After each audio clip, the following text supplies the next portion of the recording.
This is Comic Picks by the Glick. Yeah, I'm your host, Jason Glick. Hey, Jason, what's going on? What do you have for us today? Well, it's what do we have for you tonight because, hey, it's like we're talking about the latest volume of Transformers. I mean, yeah, it's like it took a while, but that just means like less time waiting between like the next volume we talk about. So yeah, but if you'll recall, it's like the previous volume like was original like writer and creator Daniel Warren Johnson's like last volume on the title after having written the series like from the start of it. And well, I honestly kind of felt that hey, it's like it he delivered like a finale that was okay, I guess as far as I was concerned, but basically I was kind of like I was like fine with the fact that he was leaving and that like Skybound president and like creator of like The Walking Dead and Invincible, Robert Kirkman was going to be like taking over. So yeah, it's like now we've got the first major creative change in the titles like from the Energon universe, and well, it's like now it's time to talk about how we feel about that because and also just so you're warned, we're doing full spoilers for this volume. So yeah, if you haven't read it, well, we're gonna spoil the hell out of it because yeah, it's like we got thoughts on this. We got thoughts on like everything about it. And well, basically, after the end of Volume 4, when the Autobots beat back the Decepticons, when Daniel Warren Johnson's OC Shredhead helped turn the tide. Well, it's like the Decepticons like they're licking their wounds. Like Megatron gives like a big speech saying like hey, it's like I'm so disappointed in all of you. Like what are we gonna how are we gonna like like why are we fighting? Because we believe in peace through tyranny. And yeah, that's what that's his big push for this volume. But at the same time, though, it's like the Autobots, they're doing their thing. They're helping out everyone in Chicago rebuild, and that also gets the attention of one General Flag. It's like you'll remember him from like the GI Joe side of things, who's basically then hanging out in Transformers, and he basically makes the overtures to like to Optimus Prime, letting him know that okay, like there have been some misunderstandings here. It's like I understand that okay, you Autobots with your like your Siggles, you're the good guys. Decepticons, bad guys.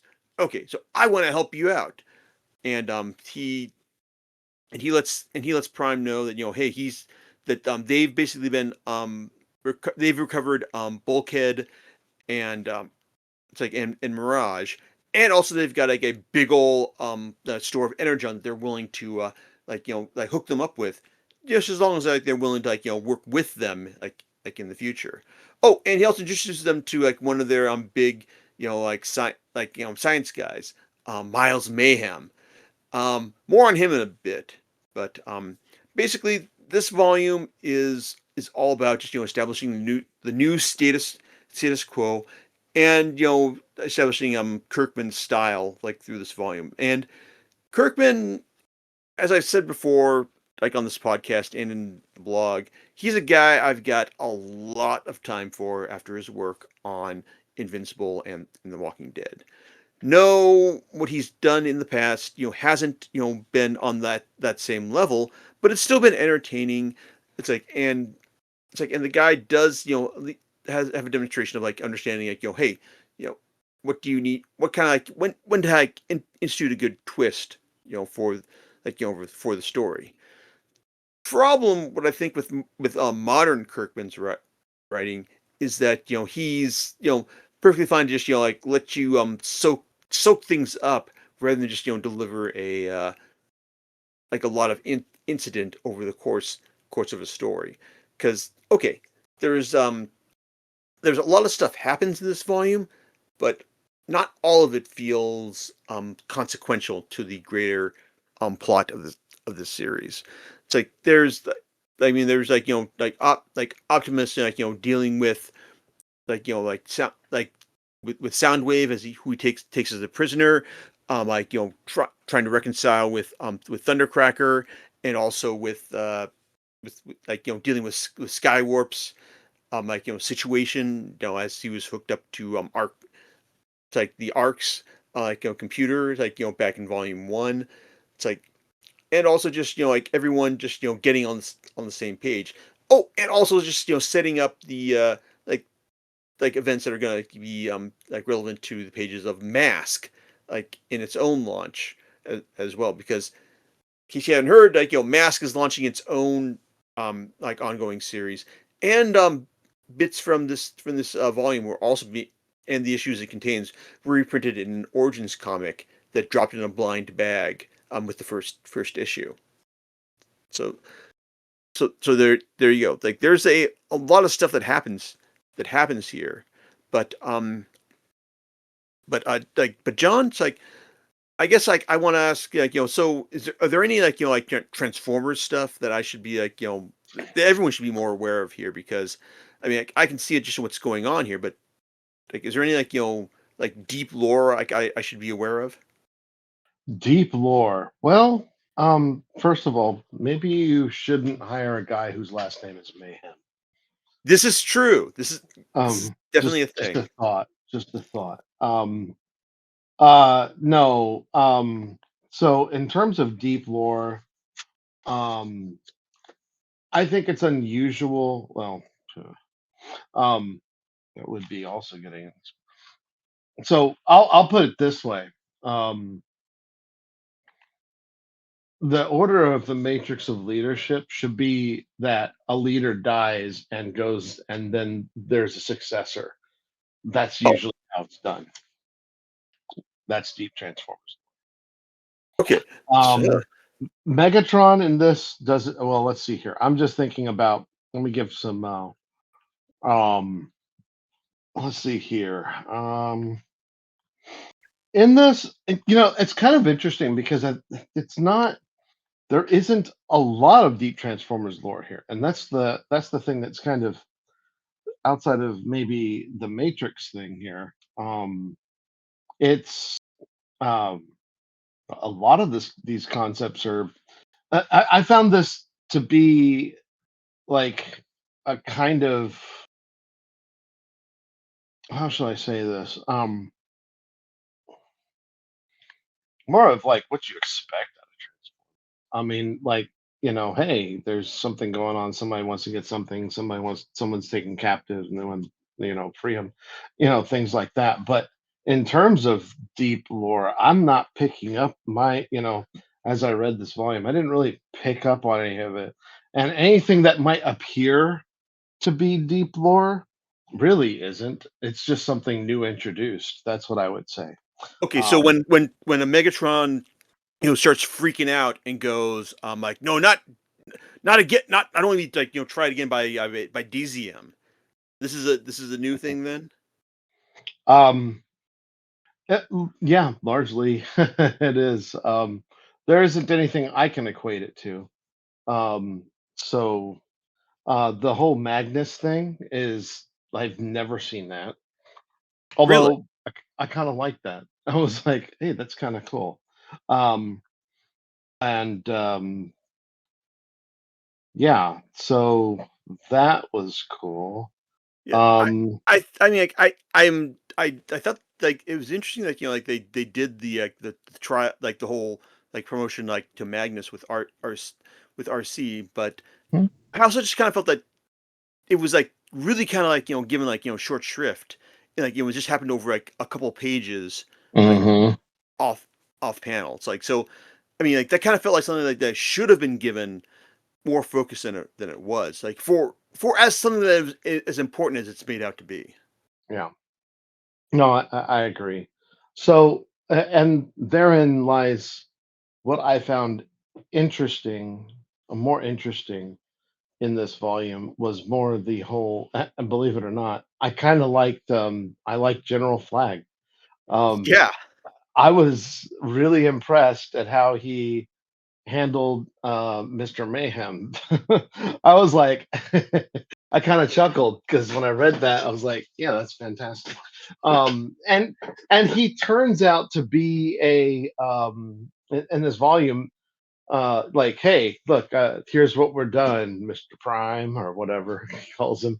Oh, and when he So has that conversation with, like, with Ultra Magnus about, how his, like, his handling of him in the previous volume.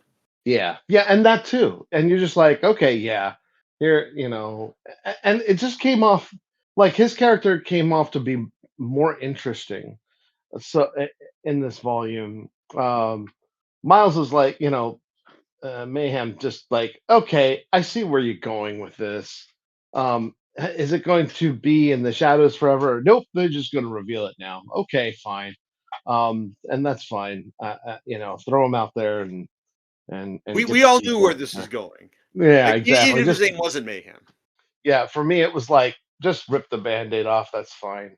Um, you should because I don't know how much affinity a lot of classic Transformers fans have for mask stuff. So maybe they like it, maybe they don't. Okay. Um, to tie in that storyline, okay, that's fine.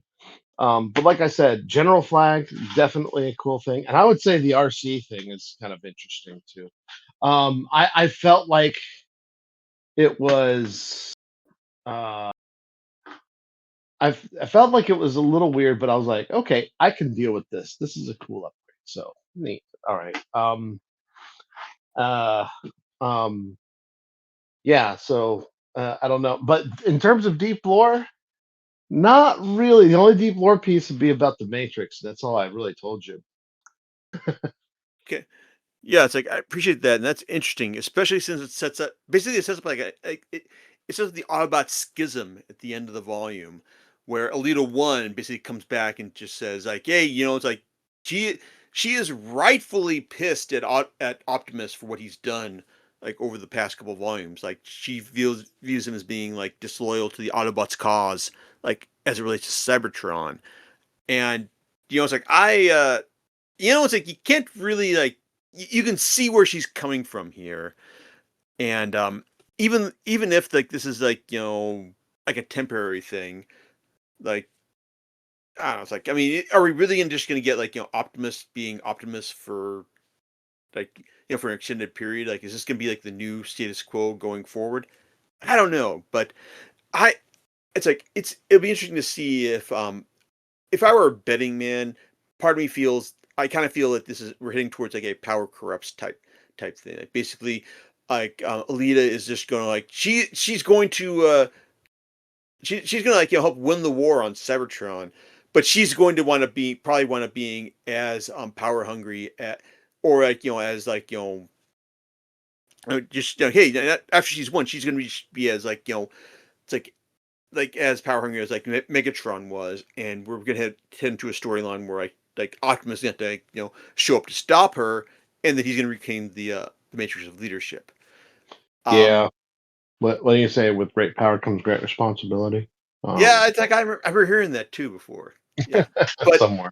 I hope that that that Kirkman, being the guy who just found a way to just subvert zombie movie and superhero cliches at every turn, like in his signature titles, finds a way. If he hasn't already like found a way around that here, then well, it's like like it'll be interesting to see, like see where this goes. But at the same time, though, it really does feel like he's like setting things up for like making the Autobots who remain on Earth at the end of the volume like in an underdog role against the Decepticons. But I do appreciate the fact that he's at least giving them an edge in the sense that Megatron is like dealing with his own issues as well as like his whatever trauma he's suffered at the hands of the of Dizium.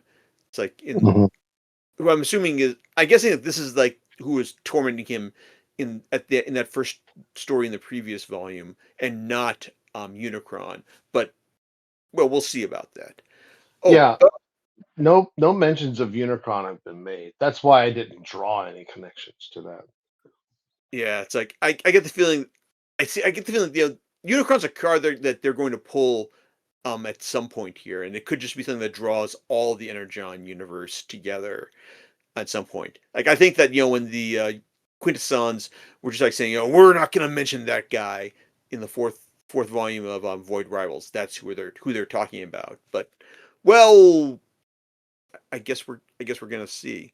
Well, But it might be one of those multi-storyline events that takes place, Void Rivals and GI Joe and Transform. yeah, I'm I guessing mean, it's because like yeah, it's like they've clearly got like it's like a long term plan for this, and also I kind of appreciate their willingness to hold off on giving like stuff that we explicitly want. Like Snake Eyes has like it's like we're like in the single issues like GI Joe is into its fifth arc, and we have not even heard hide nor hair of Snake Eyes yet.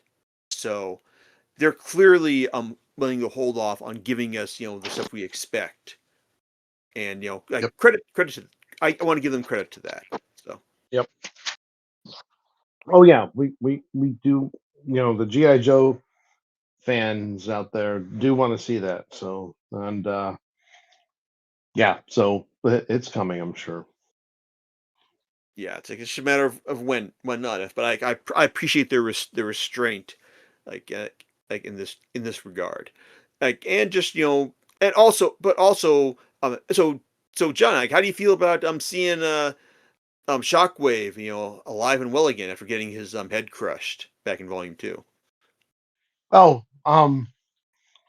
it's such a brief cameo, but yeah, well, that'd be interesting to see. I'd like to see what else they're going to do with him. That might be an interesting wild card. To be honest with you. Yeah, it's like I mean, it's like I got no problem with like some of the retcons that Kirkman does in this volume. Like when you talked about like Flag, yeah, I like what he did there.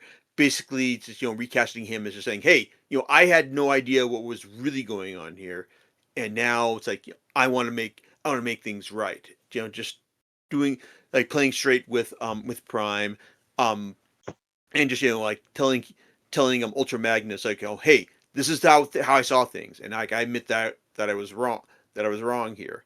It's like, and Yeah, also the business with Mayhem was cool too, and I, and I did it I did like that. I mean, it's sort of like here's a can of whoop ass. yeah. It's like you expect like the general is not going to be the guy who's just like has any actual like combat prowess, but yeah, it's like he shows you that there's more to him than you initially see. Yeah, and I was looking at his. So I think if I remember the volume right, and I was just looking at that you can tell what level of general they are.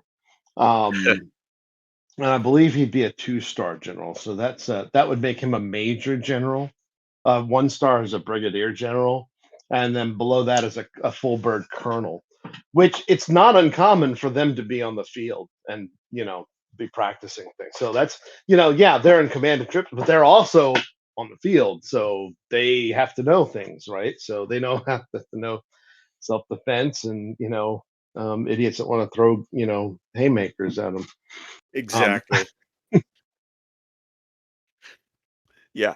But yeah, it's like, but yeah, so there's a lot of, I mean, there's a lot of good stuff in this volume. Like, even though it's like, it kind of feels like, we are just like, like setting stuff up, for for future stories here, especially at the end, with like, yeah, we get a big old fight between the Autobots and the Decepticons because, of course you did, it's like, this is how things had to go. But, Yep.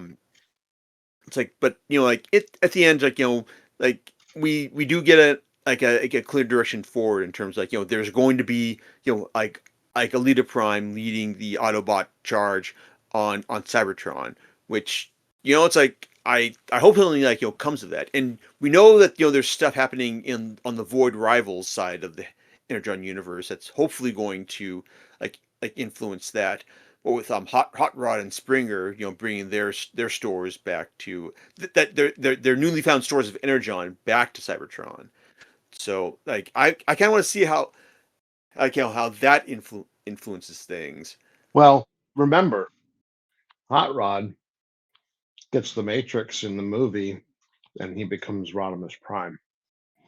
Hmm. I don't think that they would leave that out. So now it's a matter of connecting the dots. And ever since you saw Hot Rod, most people that would read that go, okay, so when does he get the Matrix? Because that'd be the next question. Yeah, so I guess And I think that that will happen, right? So there may be more that's being uncovered there. Like there's a meeting, where those two storylines start to cross, and well, we'll see. yeah, it's like, and it makes you wonder, it's like, like, because I get the feeling that, like, we are kind of headed towards like some kind of like, like Autobot supremacy story, like over Cybertron, but it's like whoever's like running things, whether it's Alita or Hot Rod, it's like they're going to go mad with power, and that Optimus is like going to be had to step in and set things right. I mean, like I said, that's my. I'm worried that we're getting like a predictable like that's it's going to go in that direction, and I really want Kirkman to surprise me here. Yeah, So I'd like to see what he does, honestly. yeah. On a different note, though, it's like this also like he's not going to be the regular artist of the series going forward, but Dan Mora illustrated the majority of this volume, picking up from Jorge Corona after he did the Decepticon rally part of the first issue. So any thoughts on like his like his work here? Um, I mean, it's good stuff. There's um, there's a lot of cleanness, especially. But the battle scenes are, kind of rough, and that's fine. Autobots and Decepticons fighting. That's gonna be rough, but it looks great. By the way, I'm not complaining about it. Okay, Um, so yeah, I think uh, it was fine, right? yeah. Hmm. Yeah, it's like I've seen a lot of Moore's work like over the years, and this is probably the most disciplined I've seen like his style, because he's got like a lot work that's like been a lot more looser I've seen in previous styles, like from um like once in future, and in his DC work on World's Finest, and recently on Justice League. It's like that his work there just like seems a lot like it's a lot looser, more energetic. Here it seems like more disciplined, more textured, which is interesting. But I guess it's like compared to like how like Warren Johnson knocked out of the park with that first vol with his writing and illustrating the first volume. I wouldn't say that this like like knocks that off right there. But it's really solid work, and from what I understand, like like Mora is going to come back to like just focusing on like DC work for the future, from what I understand. So he's not handling the next arc after this. It's Kirkman's partner in crime on Super Dinosaur, Jason Howard, who also did the Starscream origin um, like arc from the previous volume. It's like that's going to be handling the series going forward. Which okay, I'm fine with that. Like Howard is a solid artist, but I don't know. It's like I just like I said, it's like we'll see how it goes. But like we get some good solid art from more in this volume. I just kind of wish that he had more time to develop things than just this one volume, which kind of feels like Kirkman was able to just hey, can you do like 5.5 issues for this? Like sure, but then I got to go back to DC afterwards. And Kirkman's like, oh, okay, I'll see what I can do after that. So. So there you go. Oh, and I guess one other like story bit. Thundercracker. Wow, he gets kind of an actual arc in this volume, doesn't he? Yeah, he does. And that's never happened. So that's you asked if there's any other. No, that there's no deep cut there. It's or anything. It's just like This is wow, Kirk. okay. This is Kirkman just like giving him a full face turn, from what I understand, He's right? just like, let me shuffle the cards a little. So which is kind of what I see. So um But yeah, interesting. Yeah, it's like, So and I like the fact that he actually gave Thundercrackers like arc more like kind of like the space it needed to actually like, feel like it like he actually like had a change of heart. Like I mean, like compared to like like RC's like oh she's gonna be Magnus after like a few pages.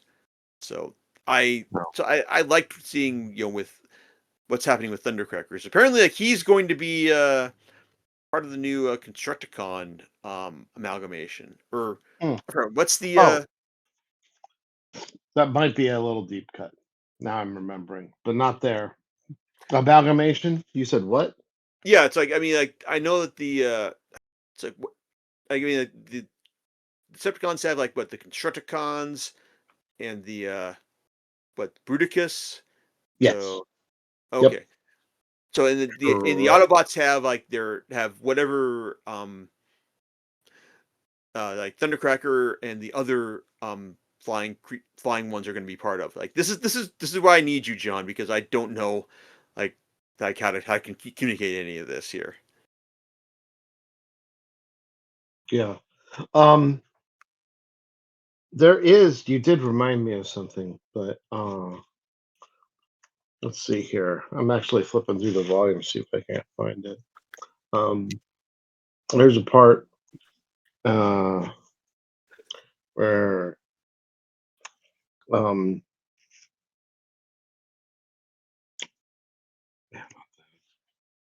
I think somebody questions one of the Autobots questions him coming to the Autobot side, and someone said, someone says one of the Autobots says something about, well, what's next? Megatron becomes an Autobot or something like that. It might be a little tiny deep cut. So there is not that I've read in the stories, but there is a thing in the storyline of the IDW comics where he does become.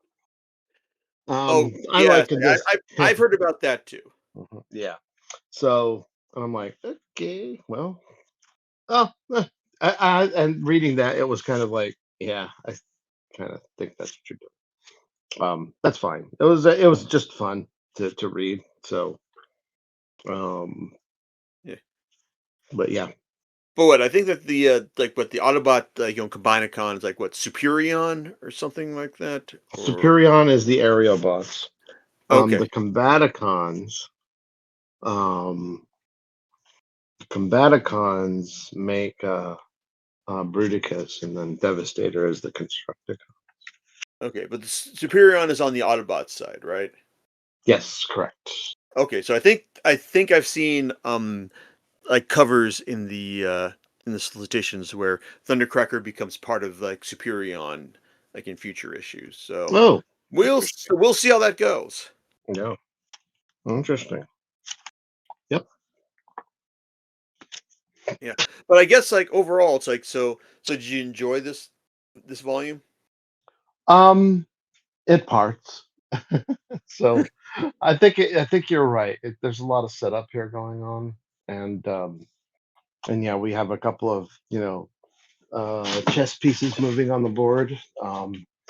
But I think I found, like I said, the things I found most interesting were the whole Miles Mayhem, and well, the general flag thing was actually interesting. And then RC getting her upgrade in title and then slightly in form, Yep. was cool. Alita One getting it really didn't though, it was kind of like, okay, well, not sure what you're doing here, but on the other hand, she was already kind of a leader, so it's not like um, an RC has, like that to me is like a major promotion, so it's a lot more impact to me than Alita One getting, because Alita One has always been seen as kind of as Prime's, equal. So, yeah, it's interesting. So I didn't find that part as interesting as the RC one. I thought the RC one, because it's like you're taking this.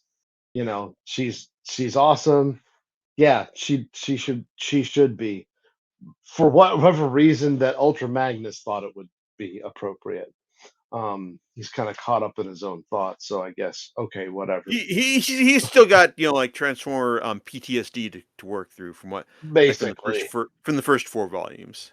basically, yeah. And you know, it's one of the characteristics that's a part of him in other media as well. So, Ah. but yeah, so in other words, he's the thing.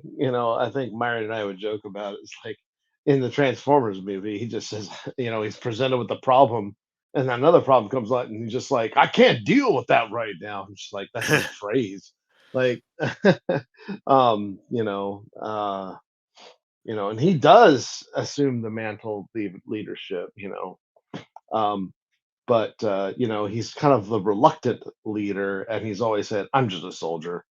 So yeah, kind of an interesting thing. So um, like I said, I was actually kind of jazzed at that. Alita one was kind of like, well, that that's weird but interesting. But in my opinion, she's always been a leader. Um, so the greater upgrade was RC. So bravo, you earned the upgrade. Yeah. um yeah, so that's what I found interesting. And of course, you had the battle scenes, and that's great, and it looked great, and it's fantastic. The half, two-thirds of two sheet spread. This is kind of nice to see that artwork in there. But yeah, but I do agree with you, there's more to set up. And the whole Megatron thing, I don't know, we'll see what happens with that. That's still kind of to be revealed. Yeah, it's like, I mean, like, this volume, like, like, I can't say it's like it completely sells me. It's like on, like, whatever's coming next. I mean, I think a lot of it is like, like, thoroughly fun. I mean, there's nothing that makes you go like, "Oh, that's wrong." It's like it's just like, um like like I said, like, Kirkman is best as a guy who just, like, subverts, like, your expectations while delivering on something new. And we don't really get a lot of that here. I mean, Yeah. I'm not saying that there's like, that he doesn't like set us like some interesting directions, for the series, like, with this volume, because he does. But it's just that, you really only get that, when you get to the end of the volume and you look and you try to take it all in stock. Um, I want to see, where he's going with all this, and really, it's like, uh, main concern is that, we're getting to a he may just deliver some kind of like, power corrupt a generic power corrupt storyline with with uh with Alita, and, maybe Hot Rod down the line with in terms of like, who's leading the Autobots, and then, like, Prime is gonna, like, come show up and take things back because, he's Prime and all. But Hmm. yeah, it's like, so come on, Corcoran, surprise me with that. It's like, Yep. make this new direction with Prime work. And hey, what's if you want to like, show that, Megatron's,